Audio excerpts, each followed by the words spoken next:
ওম কৃষ্ণায় বাসুদেবায় হরয়ে পরমাত্মনে প্রণত ক্লেশনাশায় শ্রী গোবিন্দায় নমো নমঃ। হ্যাঁ বন্ধুগণ, আজকে আবার একটা নতুন ভিডিও নিয়ে আপনাদের সামনে হাজির হলাম। সেটা হচ্ছে, পূজা অর্চনা করলে কি ভগবানকে পাওয়া যায়? ধর্ম কি, ধর্ম শব্দের অর্থ কি, সেই বিষয়টা নিয়ে বসেছি। উত্তরটা শ্রীমদ্ ভগবদ্ গীতা থেকে, অর্থাৎ গীতা এমন একটা গ্রন্থ। আসুন প্রবেশ করব গীতার দ্বিতীয় অধ্যায়ে, এবং সবার কাছে নিবেদন থাকবে, যদি কথাগুলো আমার না, গীতার কথাগুলো, শ্রীমদ্ ভগবদ্ গীতার কথাগুলো যদি আপনার ভালো লেগে থাকে, বা এখন যেটা বলবো যদি ভালো লাগে, তাহলে আমার এই চ্যানেলটিকে সাবস্ক্রাইব করে দেবেন এবং লাইক, কমেন্ট ও শেয়ার করবেন। আসুন আমরা প্রবেশ করব গীতার দ্বিতীয়তম অধ্যায়, সাংখ্যযোগে। অর্থাৎ অর্জুন যখন কিং কর্তব্য বিমূঢ় হয়েছিলেন, কি করা উচিত কি করা অনুচিত, অর্থাৎ জ্ঞান বিবেক বুদ্ধি জাগ্রত করার জন্য ভগবান শ্রীকৃষ্ণ অর্জুনকে দ্বিতীয় অধ্যায় কিন্তু কোনো পূজা অর্চনার নির্দেশ দেননি। কি দিয়েছেন?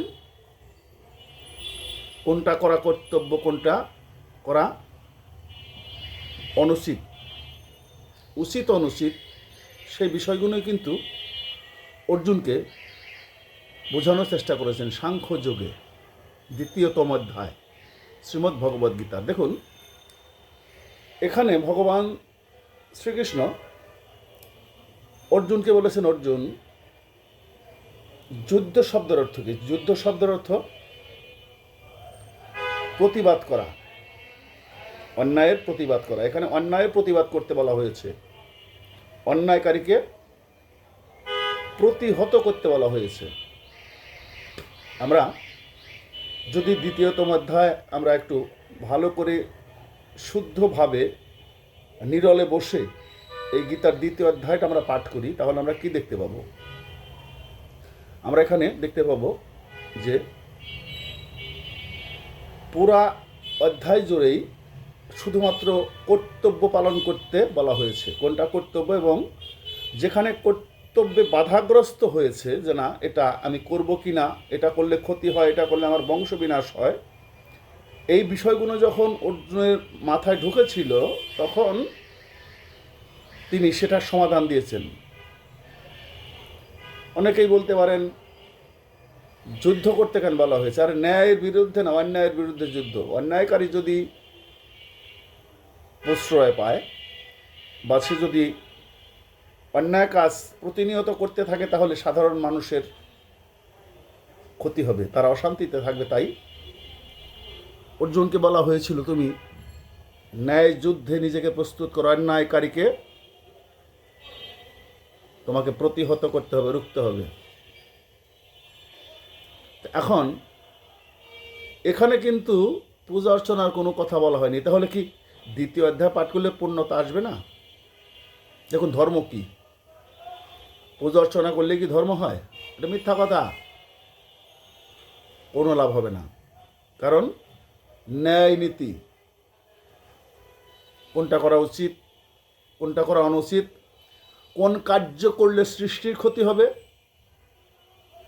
কোন কার্য আমি আমার ব্যক্তি স্বার্থকে চিন্তা করে ধর্মকে ব্যবহার করে করছি, এইগুলো করাই অনুচিত কার্য।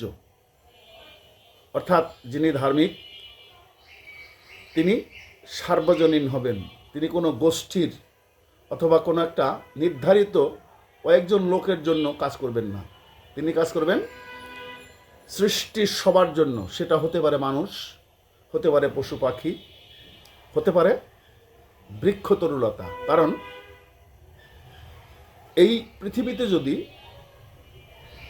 সমস্ত নদীর জলগুলো বিষাক্ত হয়ে যায়, তাহলে কি প্রাণী জগৎ বাঁচবে? বাঁচবে না। সুতরাং যদি কেউ নদীর জলকে বিষাক্ত করার চেষ্টা করে তাকে প্রতিহত করো, এটাই যুদ্ধ। না হলে আমরাও বাঁচবো না, কোনো প্রাণী জগতেই বাঁচতে পারবে না বিষাক্ত জল হলে। কারণ জল খুব প্রয়োজনীয় জিনিস, মানুষের জীবনে বাঁচতে গেলে প্রথম জলের প্রয়োজন। দ্বিতীয় কি, বৃক্ষ তরুলতা শস্যাদি, অর্থাৎ এই ভূমিকে পবিত্র রাখো, এই ভূমি যেন দূষিত না হয়, বিষাক্ত না হয়। কারণ এই ভূমি যদি বিষাক্ত হয় তাহলে বৃক্ষ তরুলতা খাদ্যশস্য কোনো কিছু উৎপন্ন হবে না। যেমন পলিথিন ব্যাগ বর্তমানে একটা বিষাক্ত পরিস্থিতি সৃষ্টি করেছে, এটাকে তুমি রক্ষা করো। যদি কেউ এগুলা করে তাকে প্রতিহত করো, অন্যায়ের বিরুদ্ধে ন্যায়ের হাতিয়ার গর্জে ওঠো। নদীগুলো দখল হয়ে যাচ্ছে এবং বিষাক্ত বজ্র যত আছে সব নদীতে নিক্ষেপ করা হচ্ছে, ফলে এখন আর নদী জল পারের উপযুক্ত নেই। বৃক্ষতরুলতা নিধন করা হচ্ছে, দেখবেন বহু দেশি ফল এখন পাওয়া যাচ্ছে না। বহু শস্য যেগুলো আমরা ছোটোবেলায় দেখেছি, বিভিন্ন পদের ডাউল, সবজি এবং বিভিন্ন পদের যে মশলাগুলো, দেশীয় মশলা, সেগুলো আর আমাদের ফলন হচ্ছে না, সেগুলো বিদেশ থেকে আমদানি করতে হচ্ছে। তাহলে এটা বলা হয়েছে এই কথাগুলোই যে অন্যায়কারী যেখানেই থাকুক, যে জিনিসের উপরে অন্যায় সে করুক, তুমি তাকে প্রতিহত করো। আমরা যদি আমাদের ভূপৃষ্ঠে যারা বাস করি, আমরা যদি সবার কথা ভাবি, কোনো এক অন্যায়কারী যদি আপনার এলাকায় থাকে, সে যদি সবার সাথে অন্যায় কার্য করতে থাকে, দখলবাজি, চাঁদাবাজি, হুমকি ধুমকি দিয়ে বেড়ায়, তাকে প্রতিহত করার দায়িত্ব আপনার, আপনাদের সবার, আমাদের সবার। কারণ ওই দুষ্ট যদি বৃদ্ধি পায়, তার কার্য পরিধি যদি সে বাড়াতেই থাকে, তাহলে শান্ত মানুষগুলো, ভদ্র মানুষগুলো টিকতে পারবে না। কাজেই তাকে প্রতিহত করো। তদ্রূপ এই দ্বিতীয় অধ্যায় কিন্তু অন্যায়ের বিরুদ্ধেই কথা বলা হয়েছে। অন্যায়কারী যেই হোক তাকে প্রতিহত করো, অন্যায়কারীকে বাড়তে দেওয়া যাবে না। এটা আমার সনাতন ধর্মের নির্দেশ। কোনো ব্যক্তিকে, কোনো গোষ্ঠীকে কাউকে উল্লেখ করা হয়নি। এখানে বলা হয়েছে সৃষ্টি এবং স্রষ্টা। স্রষ্টা বলেছেন সৃষ্টির মঙ্গলের জন্য অন্যায়কারীকে প্রতিহত করা, অর্থাৎ সার্বজনীন যে কথাগুলো সেটা কিন্তু গীতায় আছে। এখানে কিন্তু কোনো জাতি, কোনো গোষ্ঠী, কোনো ধর্ম, কাউকে নিয়ে বিদ্বেষ, কোনো ধর্মের হিংসা নিন্দা এগুলো করা হয়নি। আমরা কিন্তু অনেক ধর্মে এগুলো দেখতে পাই। তাই আসুন আমরা সকলেই সময় পেলে একটু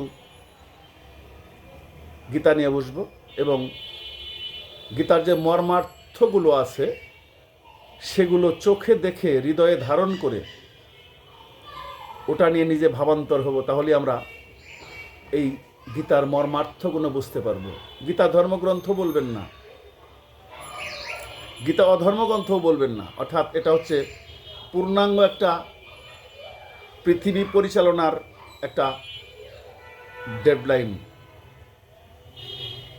আশা করি যদি ভিডিওটা ভালো লেগে থাকে তাহলে অবশ্যই প্রথম অনুরোধ গীতা পাঠ করবেন